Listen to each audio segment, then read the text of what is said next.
Good morning, watching online. Thank you guys. If you're here for the first time or have been a few times, I'm going to let you in on the pattern because I'm a very kind of OCD, I think, in my mind. So what I typically do is I ask a question in the beginning, would have people raise their hand. No one ever participates. Then I have in my mind a funny joke I want to kind of get lighten the mood. No one ever laughs. And you would think, yeah, it's probably just skip them both. But for some reason, I'm a glutton for punishment. I do. But I'm going heavy today for you guys, okay? Watching online, you don't have to give a thumbs up. You don't have to raise your hand because it is kind of a personal question. But I want you guys to think about, it's a hard hitter today, okay? Truly. How many of you right now, don't raise your hand, don't look at your spouse, don't get nervous. How many of you would say you absolutely love your life? I mean, you love it. It's like, Trent, my wildest dreams that came true. Okay, someone didn't follow the rules. Hand, I respect it, okay? It's a couple hands. And for some of us, maybe it is. It's like, Trent, no, I'm living the fairy tale, baby. It's as good as it gets, and that is completely awesome. But for some of us, maybe not so much. So in 2002, I've been married for about a year. My wife and I lived right down here, just a rock's throw on Delta Lane in South Point. And I learned something, and my wife's in this, and she verified this. I learned something when we were married. We are super compatible, I think, some weird way we do, and I'm thankful for that. But at the same time, we're polar opposite on everything we do, how we operate, what we like. It's crazy that it even works.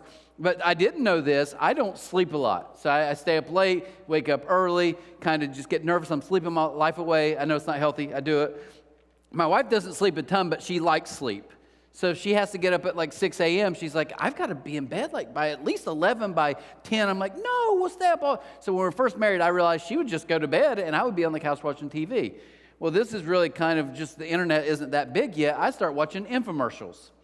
And I saw this infomercial that blew my mind, 2:30 in the morning. A guy said, are you ripped? No, I'm eating chips. I'm not ripped. And he said, would you like to be? I'm answering, yes. And this guy's just jacked. I mean, just complete 8-pack. And he's like, then you need the Ab Force belt. And what they show is, they show a real pudgy guy eating literally on a couch. And you take this belt, if you don't know what it is, you young people, it's so weird. It looks like a heavyweight championship belt for WWE wrestling. But what happens is you plug it in and then it just shocks your stomach for 30 minutes straight. And I'm sitting there like, this is the greatest invention ever. I'm going to have rock hard abs. My wife's going to love me. It's going to be amazing. So she's in bed. She's not there to be like, don't buy this. It's a scam, whatever. So I'm like, yeah, this Trent Carpenter, deliver. So I get it. In a week, I get it. She can verify this. For 6 weeks, I wore every day like a rock star. I remember one night, it kind of hit me, maybe this isn't working. I was eating a Big Mac on my couch. And I had my Ab Force belt on. Right? And I get to the end of 6 weeks every day. I learned 2 lessons. And if you're part of the Ab Force company, God bless you. But for me, it didn't work. 2 things I learned. Number 1, if you plug something into an electrical outlet and have a complete raw voltage hitting your stomach, it hurts. I mean, it hurt bad. It really did. I was like, this is so much pain. That's why it's working. That's what the guy was telling me in the infomercial. It didn't. But here's the second thing I learned, right? If it sounds too good to be true, most of the time, it's probably not. So the reason I share that with you is Jesus said this in John 10 as we close out this series. He said, the thief's purpose is to steal, kill, and destroy, but my purpose is to give them a rich and satisfying life. Now, I think like the ab belt, some of us could look at that and say, wait, something's wrong because if you're a Bible person, if you're religious, or you grew up in church, then you know, you're like, no, Jesus is the Son of God, He's perfect, He never sinned, He never lied, He never did. Okay, so if you believe that, I believe that. If you believe that, then it's like, then what's the deal? If He's telling the truth and He said, my purpose is to give all of you in this room a rich and satisfying life, but if we're honest, a lot of us in here would be like, that's not what I'm experiencing. So is He lying? Did He not deliver? Did He not come through? Or is there something maybe on our end we're just not getting? What's the difference? Why is that happening? So what I want to do is we kind of close out John 17. I want to give you guys just a couple of super quick thoughts. And the first is this. What is this satisfying life? How do we get there? And the first thing I would say is Jesus promises us multiple times, and this is what's so neat about following Jesus, which is way different than a lot of, I know every religion has their own why they're better, I get it. But what's unique about Him is He's not saying, hey, I want to give you a new pattern, new rules, He's like, no, I want to give you literally a better life because I'm creating you completely new from the inside. So it's a new person with a better life. Now, if I could pull back the curtain real quick and kind of show you guys just my mind and kind of how this happened years ago when we started C3, I was reading a book, and it's a book from 2002, about that same time, and it's on the American church. And this Don Haglund, which I think is a female, she didn't write the book, but she made a comment in the book, and she said, basically all churches have this model, okay? And she said it started in about the 40s and 50s, and even in 2000s it was still, and I'm reading that and I'm kind of interested, but she said, here's the model. She said, this is how a church works in America. She said, it's behave, believe, then belong. And what she kind of, I say she, maybe it was a guy, but how they broke it down was they said, in a current church system, okay, you have to behave. What's that mean? You need to do the things that we do. We don't smoke, we don't drink, we don't run with the girls. Okay, all this stuff. You got to follow the rules. You got to behave. And then if you behave, the next question we're going to have push in is, do you believe exactly kind of like us? And she said, if you can do those two things, then it's like, yes, we want to welcome you and you're a member, you're part of this. And I'm reading that, and she's not even saying it's good or bad. I'm just like, did Jesus operate like this? This is early 2000s, right? C3s hasn't even been born yet. I'm like, did Jesus operate this? So I started thinking about, well, how did Jesus, this is my opinion, how did Jesus operate? So this is why I would say it's different. I think Jesus was constantly inviting people like to belong more. He didn't draw lines and say, hey, that's you and us. Matter of fact, the only lines he ever drew was religious people who were trying to keep other people out. He got mad at them.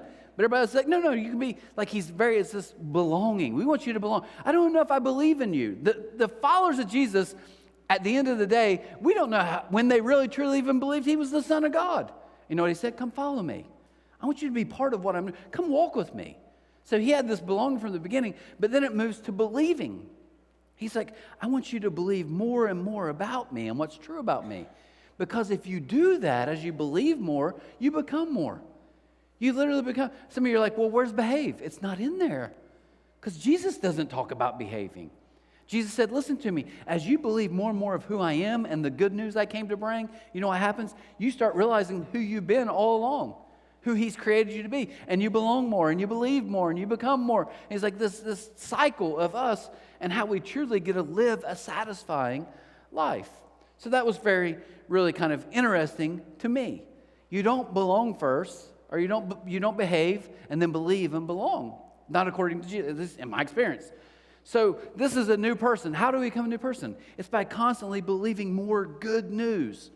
Constantly realizing the good news is better than all of us in this room and those watching online could ever imagine. Do you know that? I'm going to prove it here in a second. It's going to blow your mind, truly, how good God is. But then, so what's this better life look like? It starts with love, like you're meant to change the world. You see, all we've done since the first of the year has been through John, basically 13 through 17. And this 4 chapters is basically Jesus with his disciples in the last couple weeks of his life. So we've been doing that for this whole year. And he gets with them in John 13 and he says, so now I'm giving you a new commandment. Whoa. Only God can write commandments, right? So you're going to give us, we're 613, now we got to have 614. No, a new one. It's not more. It's not add-on. There's now a new way we are going to operate. And he says this, love each other. Just as I have loved you, you should love each other. Martin Luther, not Martin Luther King, love him. I like Martin Luther himself too, back in the 1600s. But Martin Luther said this. He said, all of life, he summed this up so simple. He said, all of life is about faith and love. Now, if you push him on it, Martin Luther was saying this. He was saying, faith is my vertical relationship with God. Trusting that he really does love me more than I can imagine. He is better than I can imagine. But once I get this kind of settled, then he said, love is this horizontal relationship and how that works. But your vertical God relationship is unchanged. Why? No. Sometimes, no. He says because God is unchanged. His love, I like the word, it's steadfast. It doesn't change. Not for you, not for me. That's the vertical side. Once we get that, then we get to freely love others. And I want you to hear this, okay? Until you're fully free, you will never fully love. You can't. But once you realize how fully loved you are, then you become fully free to fully love others. But if you don't do that, if you jack that up, then you mess up everything. Why? Because love doesn't wait for the right moment. Love makes the moment right. He said it again. Love doesn't wait for the right moment. Should I do this? Should that? It doesn't wait for the right moment. It makes every moment right. And he's like, this is the way we're now called to live. Can I flex for C3 for a second? You guys care? You guys like, can you just go fast? How about that? That's my favorite F word from you. Go fast, faster, okay? But I'm going to flex. Just tell you a story. It happened. So we did, actually talking to Jonda, not my John, another Jonda earlier. She mentioned the reverse offering. But we did the reverse offering, awesome, thankful for our leadership team. Everybody got on board with it and said, we're going to take the money we bring in for a whole week, and we're just going to give it to all of you in envelopes and want you to go and just be loved and blessed. And so I was very proud of that. But I get to the end, and a lady walks up to me, and she looks kind of distraught, and I can tell like she's probably not happy about it. She didn't like it because we said, hey, you can just give it away. You can double it if you want. If you've got the means, we'd love for you to double it, make a bigger difference. Or you can just keep it. And I know for some people, it'll be like, I don't like that. Okay, fair enough. But to me, it's like we're going to help other people. If you need help in here, why don't we help you? We don't care. So I thought she's probably upset with that. Anyway, she walks up, she looks distraught, and she says to me, she was like, I've been coming for like a few weeks now, and I just want you to know I had some kind of a bad experience at a previous church, and I've kind of walked away from God, kind of just done with it, and it's kind of traumatic and this kind of guilt. And she said, I felt, it was very nice. She said, I felt very like refreshed here, and like, this is good news. This is actually good news we can all take in. Awesome. And she said, but today, and I'm ready, okay, drop the hammer, like, but today. And she said, I'm sitting there as you get ready to end, and all of a sudden I see all these people come up holding buckets. And she said, I literally put my head down and almost just thought, okay, God, here goes. Here goes the spiel. Little Bobby, we need, we're all this. She's like, I thought it was coming. And she said, and then I hear you say, we're giving you money today. And she said this, she said, it blew my mind. It blew my mind. And I didn't have a response because it was such a nice comment, but to me it was almost more like saying, that's how good the good news is for all of us. That's how good God is. It blows my mind, right? It should blow your mind because that's the good news. It's the proof of following Jesus. Jesus said, you'll know how you can tell you're my followers? The way you love one another. The way you read your Bible. I mean, we can go through the list, all the stuff we're supposed to do. No, the way you love one another.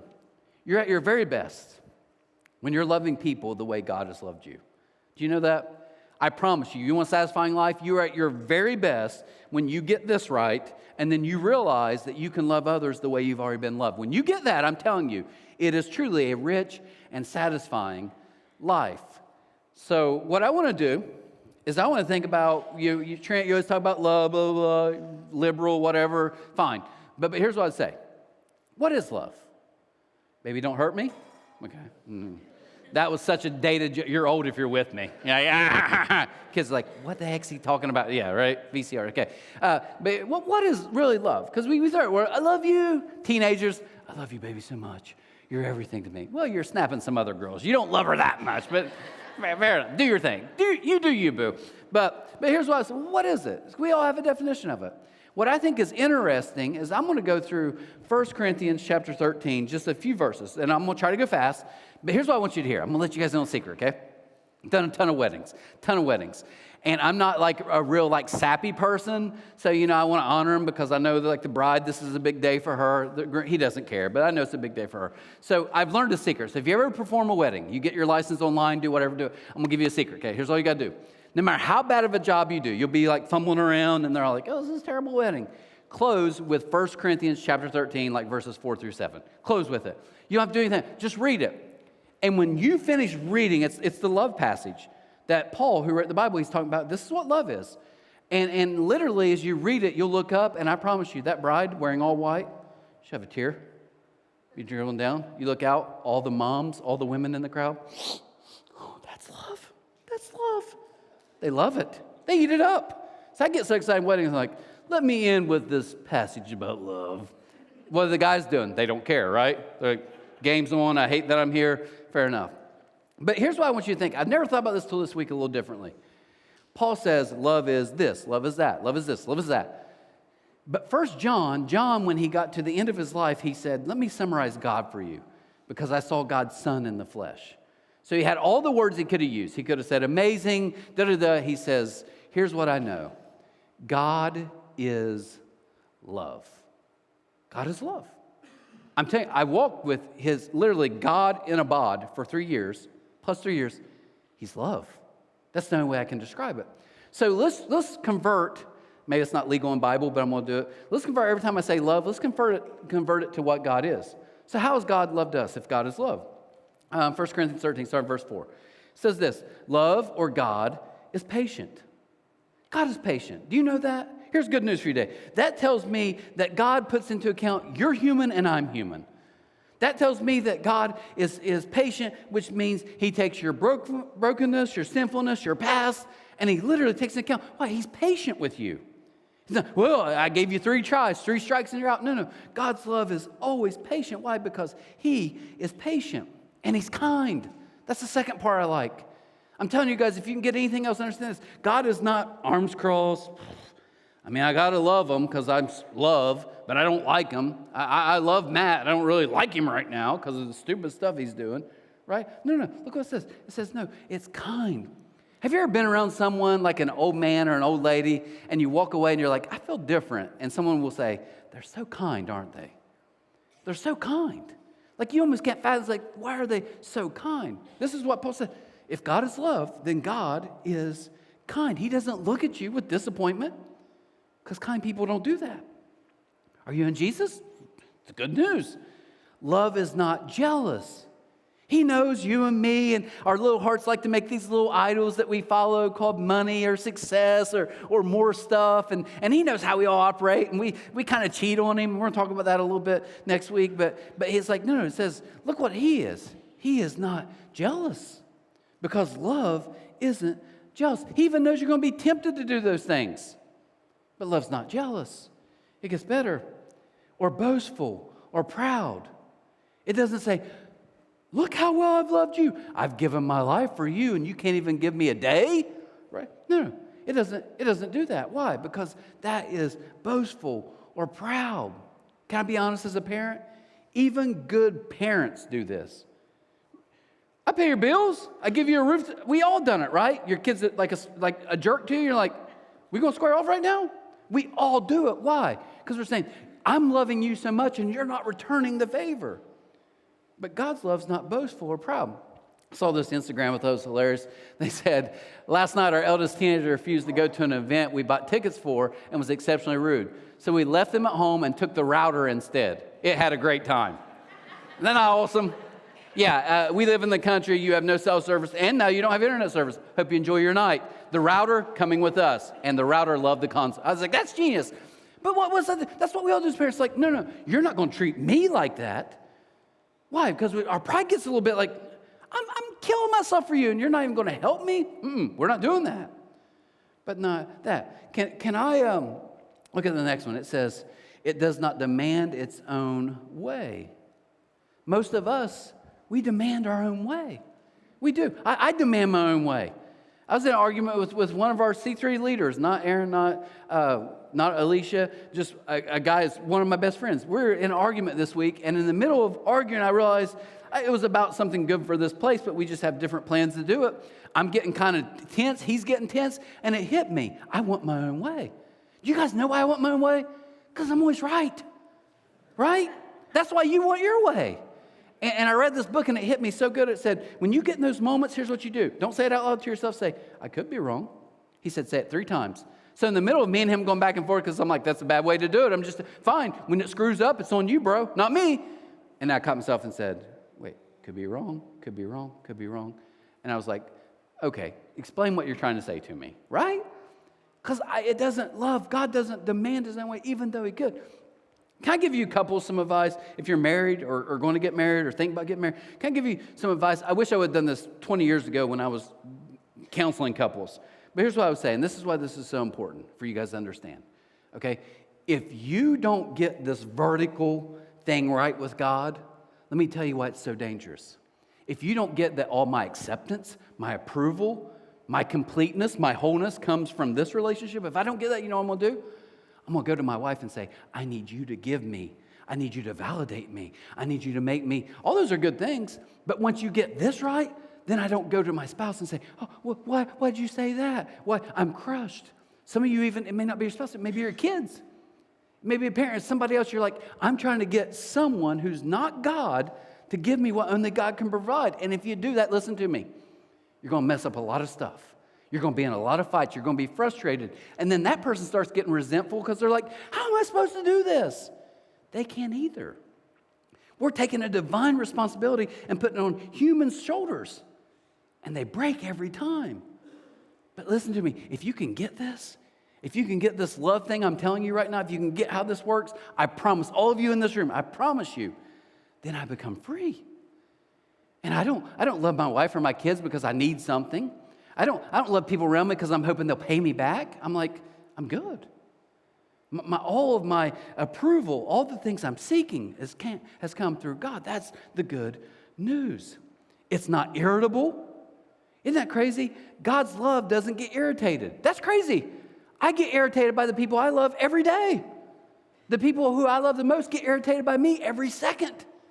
It says, no, God's love is not irritable. And it keeps no record of being wronged. None. There's no record of past sins, future sins. Well, my wife does that. My husband does that. My kids do that. I do that with my parents. No, none. It keeps no record of being wronged. Love never gives up, never loses faith, is always hopeful, endures through every circumstance. So I want you to hear this, okay? This means, here's the good news. You and I, hopeful, endures through every circumstance. That means we can screw it up every minute for the rest of our lives, and God's love is unchanging. Think about that for a second. We can screw it up every second. Oh, I want to do that. And it's like God says, my love doesn't change.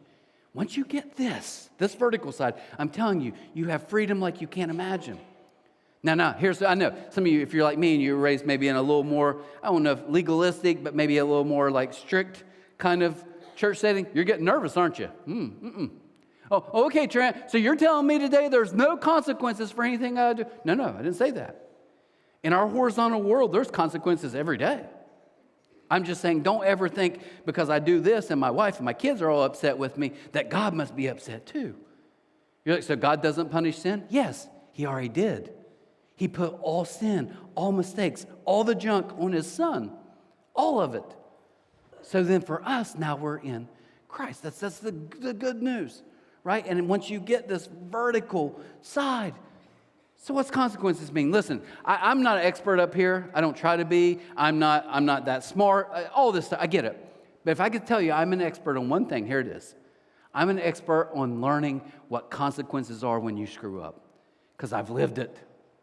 I was in 7th grade, and my parents, God bless them, great parents, did a great job. But I remember I had friends who would come to lunch with like $5 for lunch money. Had like $1. So whatever, which is what you're supposed to have. But once I took my money, you could get like, here's one chicken sandwich. I had buddies who went by like, I'll take 3 chicken sandwiches. I'm like, oh, Chubby Trent wants chicken. I was like, I want it so bad. And so I'm like, okay, I can't ask my parents. That's rude. I'm going to be a good. So I'm in junior high. I'm like, got to come up with a money-making plan. So I kid you guys not, I started at lunch. We'd eat lunch real quick. I'd get everybody out in the hallway. This is at Sims Valley. And I had a gambling ring going on. And there was so much money flowing through, guys. I'm really not for a kid. I remember then I started paying older kids. I had like juniors and seniors, and I was like, they were my protectors because we got a lot of money. And you know what started happening at lunch? I'm walking in, 4 chicken sandwiches. Take that, Ferguson. Take that, Owens, right? It's awesome, right? And I did that for like a month and a half, and then I remember I heard morning announcements, says the Pledge of Allegiance, blah, blah, blah. And I need Trent Carpenter to report to the office. And I remember kids in my homeroom were like, what's that about? I'm like, you know what that's about. So I go in there, and they're like, this is illegal. You're not allowed to do it. They shut me down. Popo shut me down, guys. Or principal.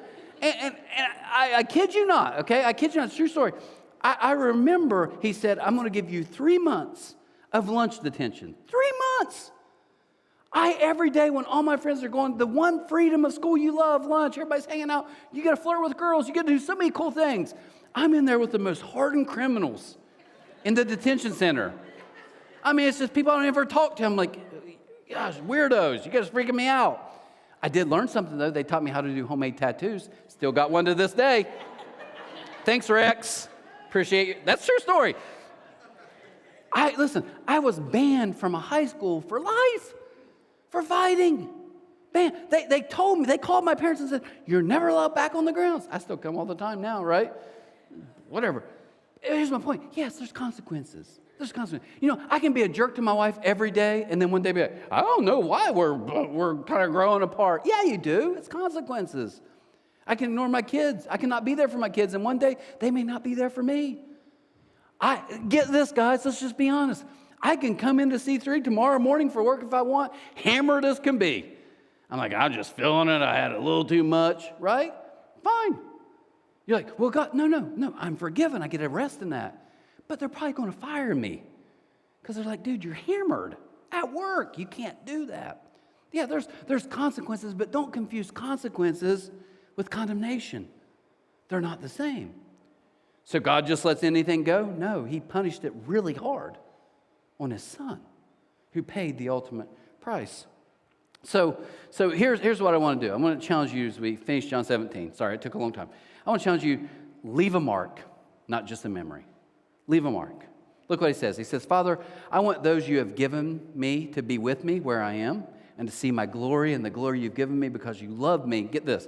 You loved me before the creation of, before I did anything. You've loved me with the love I want these guys to get. Look at the next verse. He says, I've revealed you to them, and I will continue to do so as we continue to believe more, right? As we believe more of the good news, how good God is. Then he says, then your love for me will be in them, and I will be in them. Your love for me will be in. That's what I want for you guys in here. If Jesus would walk in, I think he's, you know what? I want my Father's love to be in all of you. And I want you to realize I'm in you. Is your trust in me? I'm in you. That's the good news of the gospel.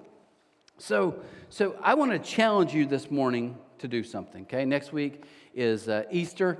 We're going to do 4 identical. We're going to do Saturday at 6 p.m., Sunday 9, 10, and 11. And I want to challenge you, okay? Give you a couple steps if you can. If you can't do it, it's fine. Here's what I want to challenge you to do, though. First is this. I'd like you this week, find a time, maybe put a timer on your phone, do something. I'd like you just to pray. I want you to think about a person or maybe 2 in your life that you know, maybe they're struggling, maybe they just need some good news, because I promise you we're going to hit some people hard with some heavy good news next week. But here's what I want you to literally just pray for them. Just pray. Like you don't even know how to pray. Okay, just like you're talking to a friend. Just God. But God, you know, someone maybe God's making you think about, or a family or something going on. I just want you to pray. Second thing, for all you social media people in here, at about 12-something, we're going to post a little thing that says, hey, you're invited. Just finished it up yesterday. It's going to post here in just a few minutes. And it literally says, yes, you. And I just want people to know, you're invited. We would love to you belong before you do anything else. And it said, for all the ones who say, you know what, the building would catch fire. I even put, we have great insurance. Okay? Good enough. For all of you who've been burned by church people, look, we get it. And we're jacked up too. We're just trying to keep it real. So I'm saying you can, it's simple, just share for you. May make a difference. And you know why I say that? I can't tell you how many times people will come up here and they talk to me after. I'm like, first time guest, stuff like that. I'm like, hey, so what, who do you know? That's my question. Who do you know? I can't tell how many times they're like, you mean here? I'm like, yeah. Like, what brought you here? I'm like, oh, well, we were online and we saw. It's always like, it's that more than probably anything else. So that's a great way you can do that. Okay, that's just kind of practical. I'm going to ask you to do something else maybe, if you're really ready to take to the next level. Maybe it's you being bold enough to ask someone, say, hey, why don't you come join me? Why don't you come join me? Take them out to eat afterwards, right? Trick them. That's how I used to get people to come with me. I trick them. Yeah, we're just going to Walmart. You're very strict about being at Walmart at 11 o'clock, right? Yeah, we're going to stop by here real quick. Yeah, you do what you want. But here's what I say. You get to leave a mark, not just a memory. So I was talking to my wife last night, and I told her last year at this time, literally the week before Easter, I showed a video. And I'm going to show it again. So some of you are like, oh, you're seeing it. Okay, you can leave. I don't care. But I want that because I think it's a good battle cry of us understanding, what does love really look like? When we get God's love, then we get the show. This guy's name's Tony Campolo, one of my favorites. He's a sociologist, used to be a professor, says some crazy stuff. That's why I like him. He's out there. But I want you guys to see, what does it mean as we close this series with the way of love? Check it out. And I'm hungry. And I went looking for something to eat. And even at that wee hour of the morning, In a bustling city like Honolulu, you can't find a place that's open. But up a side street, I did find a place. I went in and sat down on the stool. There was a greasy spoon, no booze, just a row of stools in front of the counter, and this fat guy with a dirty, filthy, greasy apron came out, pulled his cigar out, put it down, and said, "What do you want?" I didn't touch the menu. It was one of those plastic menus that grease had piled up on it. And I knew that if I opened it, something extraterrestrial would crawl out. And so I'd like a cup of coffee and a donut. So he poured the coffee, and then he did this. And he picked up the donut. I hate that. So I'm sitting there, 3:30 in the morning, drinking my coffee and eating this dirty donut. Into the room come about 8 or 9 prostitutes, and they sat down on either side of me. And I tried to disappear. And the one on my immediate right said, "Tomorrow's my birthday," she said to her friend. "I'm going to be 39. Her friend said, "So what do you want me to do? Sing happy birthday? You want a cake? What should we do? Have a party for you? You're going to be 39. First woman said, "Look, I'm not expecting anything. Why do you have to put me down?" And then she said, with a crack in her voice, "I've never had a birthday party in my whole life. I don't expect to have one now." That did it. I waited till they all left, and I was the only one left. I called Harry over. I said, "Do they come in here every night?" He said, "Yeah." I said, "The one next to me?" He said, "Agnes." I said, "Tomorrow's her birthday. What do you say we decorate the place? And when she comes in tomorrow, we have a birthday party for her, because I heard her say she's never had a birthday party in her whole life." He said, "Mister, that's brilliant. That is brilliant. Jane," he called his wife out of the back room. She did the cooking. "He wants to throw a birthday party for Agnes." I thought, "Jeez, this is great." She comes out, she grabs my hand, she says, "Mister, you wouldn't understand this because of what she does, but she's one of the kind people in this town. She's one of the caring people in this town." I said, "Look, can I decorate the place?" She said, "To your heart's content." I said, "I'm going to bring a birthday cake." Harry said, "Oh no, the cake's my thing." I thought, "Oh geez, God." So I got there the next morning.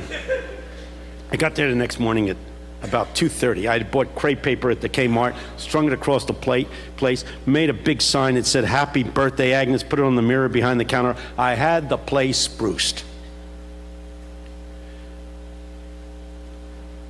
Jane, who does the cooking, got the word out on the street so that by 3:15, every prostitute in Honolulu was squeezed into this place. I mean, people, it was wall-to-wall prostitutes and me.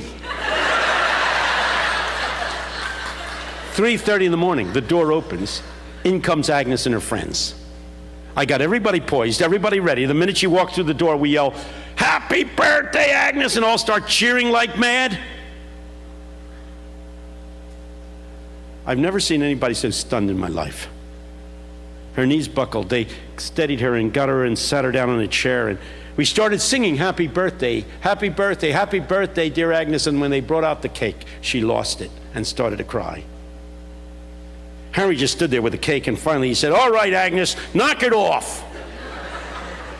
Blow out the candles, Agnes. Come on, blow out the candles." She tried, and she couldn't, so he blew out the candles and handed her the knife and said, "Now cut the cake. Come on now, cut the cake." She sat there for a long moment, and then she said to me, "Is it all right if I don't cut the cake?" She said, "What I'd really like to do is take the cake home and show it to my mother." I said, "It's your cake."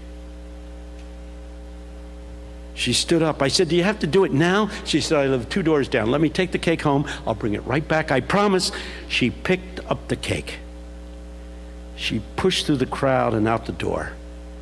And as the door swung slowly shut, dead silence.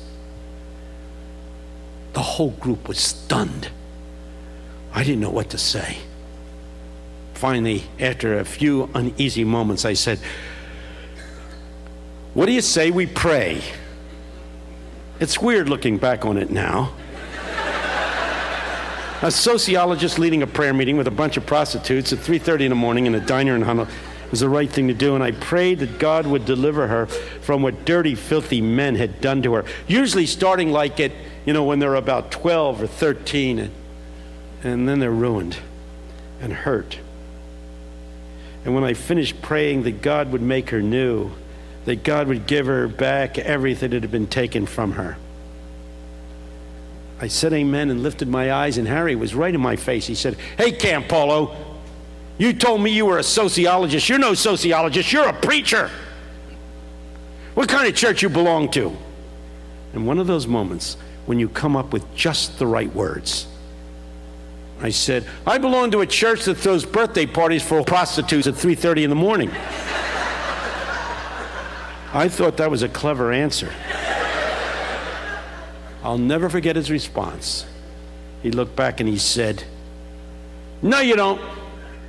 No, you don't." He said, "I would join a church like that." Let's pray.